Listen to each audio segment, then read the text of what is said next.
Hello everyone, I'm Nini FC and this is Blue Lines TV, and welcome to another World Cup match review of Belgium's 2-1 win over Brazil in the World Cup quarter-final. You guys, this was a very entertaining game. Two very nice contrasting styles, a lot of tactical surprises as well, especially with what Martinez did, obviously introducing Fellaini into the midfield. Now, before the game started, a lot of people didn't understand why this was going to happen. When I saw the lineup, immediately I kind of understood that Belgium would be using a more counter-attacking style. And throughout this game today, it actually worked so beautifully. With Brazil too, a lot of interesting questions in regards to whether Tite made the best tactical decisions throughout this tournament. And I'm going to be delving into that later on in this video to really give my thoughts and opinions on the mistakes I think Tite made. And really, this game really summed up, a coach in Martinez that wanted to change and adapt, and a coach in Tite that was just sticking with the same thing he was doing and not really adapting things to his opponents. But you guys, with the game starting in the first 10 minutes, it really kind of set the mood for how the rest of the game was, to be honest. You could see that Brazil, of course, in these tournaments are very up for it all the time, and they were creating a lot of half chances throughout this game, in particular in the first 10 minutes. A lot of dangerous threats from set pieces. I think Paulinho missing a very easy chance from basically an open goal that hit the bar. And they're looking very threatening, very dangerous. And already you can see the amount of pressure they were putting on the left-hand side. And it's that left-hand side I'm going to be speaking about later on too in this video. Because I kind of feel maybe Brazil had an over-reliance on playing down the left-hand side. And I think it caught them out in the end. But again, with Brazil instilling the pressure, forcing Belgium back, attacking, playing through the half spaces fantastically well. The late runs by Paulinho to try and, break the play, attack the spaces, be that late man runner, and try and get on the end of, crosses played from the half spaces. And, these crosses played from the half spaces are so incredibly difficult to defend against, because when you're playing that type of cross from that space, you're basically passing to an ongoing runner, basically, and it makes it very hard for a stationary defender to obviously get in the right positions, read the play, etc. And Brazil were causing a lot of issues to Belgium down that side. But again, Belgium get the first goal. You could say that it did come against the run of play. Of course, it came from a set piece. Great play by Company. And again, with this tournament, it's been so incredible how decisive set pieces have been, in particular from corners. So many goals scored from corners. And maybe if there's one mistake teams have been making, that's in regards to their set piece preparation. I've never seen so many corners scored in a tournament before. But yeah, I mean, you really get a massive advantage. And, that first goal really gave Belgium a platform to play from, and really gave them that confidence. And from then on, you're seeing that destructive counter-attacking threat from Belgium. I mean, it was such a genius tactical move by Martinez to obviously play Fellaini and, swap the formation up. I mean, it was so intelligent. Of course, with Fellaini being in the team, that basically gave the platform to Kevin De Bruyne to attack the spaces and obviously play very advanced and play closer to goal. And again, that was how Belgium got their second goal. Another fantastic counter-attack. And before I even, talk about De Bruyne's fantastic shot, I need to talk about how often Belgium were able to exploit Brazil on the counter-attack. Now, what I was noticing throughout the game was the wide positions the front three players basically took, because it was like a makeshift front three. Of course, Lukaku was very adept at either, stretching the play to the left or the right, and he'd keep his positions there.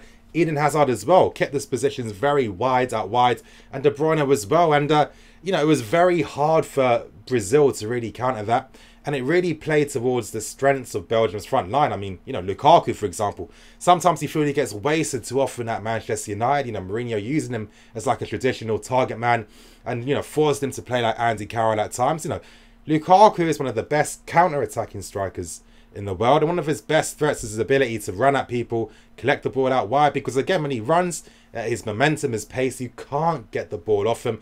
And for someone that big and someone that heavy, he's very nimble on the ball when he's running at opponents, and it makes a lot of sense, especially with his acceleration and pace as well. Of course, with Eden Hazard and his world-class dribbling abilities that Brazil weren't able to cope with, and De Bruyne as well, comfortable in those situations, and with his fantastic vision and passing.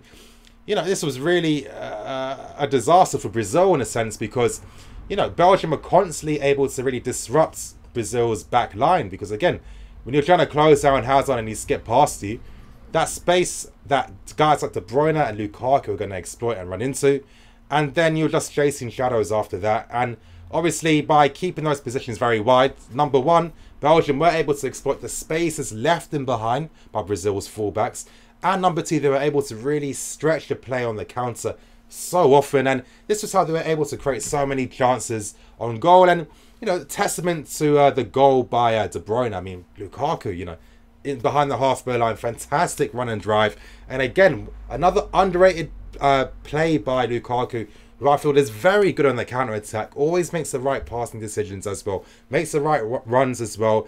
Plays a great pass to De Bruyne. Great pass where De Bruyne is able to have the time and space to obviously shoot an incredible effort in the bottom left corner. 2-0 to Belgium, and Brazil, it's not looking too good for them. I mean, after that, they're continuing their one-dimensional play, and I know I'm saying one-dimensional is a bit of a disservice, but I mean, it is a disservice because Brazil was still quite good in this game, I must say, but I kind of feel that they were kind of inefficient in the final third. And I'm going to start speaking about Tite and his tactical decisions.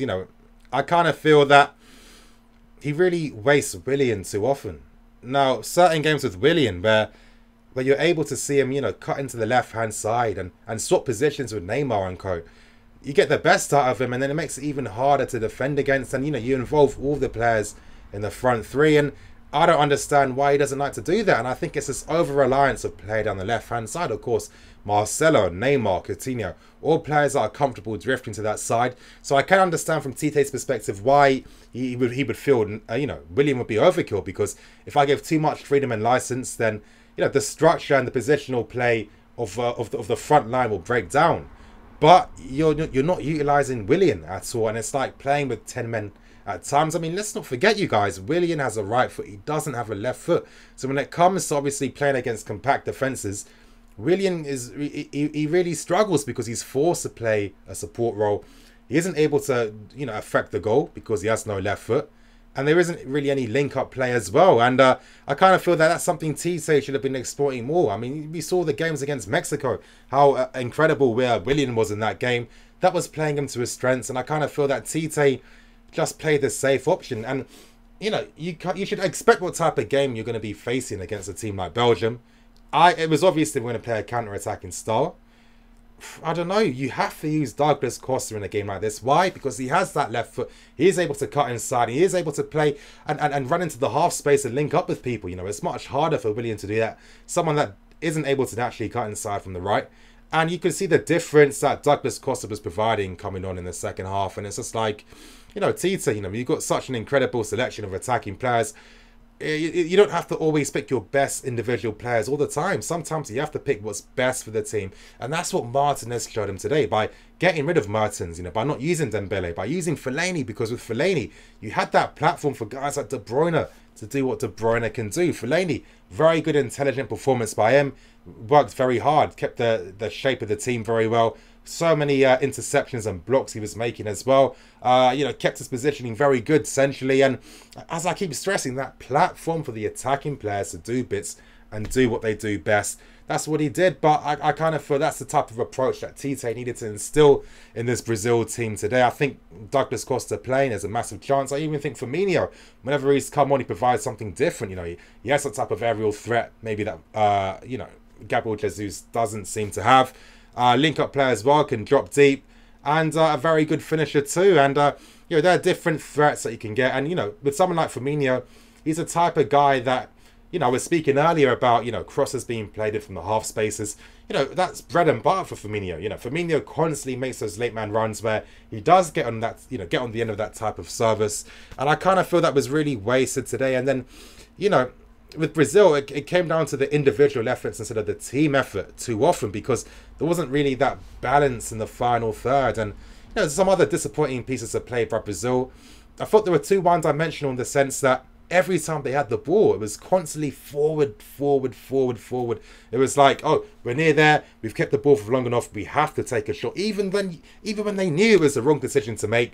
And it really makes you appreciate, managers like Guardiola And sorry, because, you know, they really have that balance when it comes to that build-up play. You know, sometimes you do need to play it back. You need to bring it back. You need to be a bit patient and look to find the opening to play these passes, because otherwise you're just breaking down moves all the time and you're giving free counter-attacking opportunities for Belgium to exploit you in.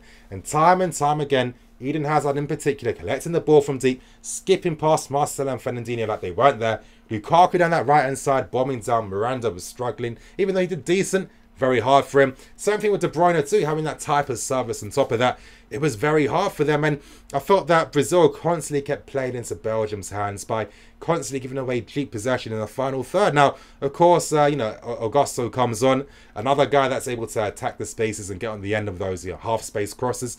You know, makes it 2-1, and you're thinking, oh crap, you know, the momentum's really getting higher. Brazil are looking good. They could take this game to extra time, but you know, as the game's going on, Martinez does make a very brave substitution, I must say, by taking off De Bruyne and bringing on Tielemans, a midfield player. And I understood the tactical sense in that, because again, you know, you're noticing the threat from Brazil. I'm talking about how they rely on the left-hand side in terms of their, you know, their build-up play. Now, of course, Munir, it was causing them tons of problems because everyone was able to skip past him at will. He had no real protection at all. And, you know, the constant delivery inside the box too. You know, some fantastic balls that Brazil were playing in that 18-yard box. Didn't have enough runners inside to get on the end of them. And that's what I was telling you guys about this imbalance in the final third when it came to their play. And, you know, if you had other guys that are more complementary against the type of opposition you're playing against, it could have been very different. But I think, you know, it was a smart substitution to give some support out wide, you know, to give protection to Vertonghen, to give protection to Munir as well, which they needed. You know, they packed the midfield, played Eden Hazard up front to try and force back some of the you know, Fernandinho and the defenders from not pushing up as high as well.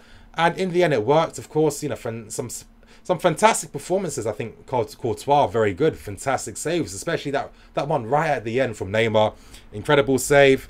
Great performances too. I thought that, yeah, as I was saying, Fellaini was good. De Bruyne, Hazard for me was the best. I thought Lukaku was very good as well. But in the end, I kind of feel that, you know, Belgium exploited the tactical deficiencies created by Tite and the team. I feel that if Tite maybe reacted better, or if he used the right team from the start, if he used Douglas Costa from the start, it could have caused way more issues. I felt that Willian was wasted unfairly. Couldn't really get in the game. Could have caused a lot more issues, and who knows, it could have been a completely different game. But Belgium are through to the semi-final. It was a fantastic game to watch, very entertaining. You know, great pieces of skill and play. The first touches, the build-up play, final ball passes as well. It was very good from both teams. And yeah, you guys, it was a great game. But thank you for watching my match review. Please like, comment, and subscribe. I'm CWANless. This is Blue Line TV. Signing out.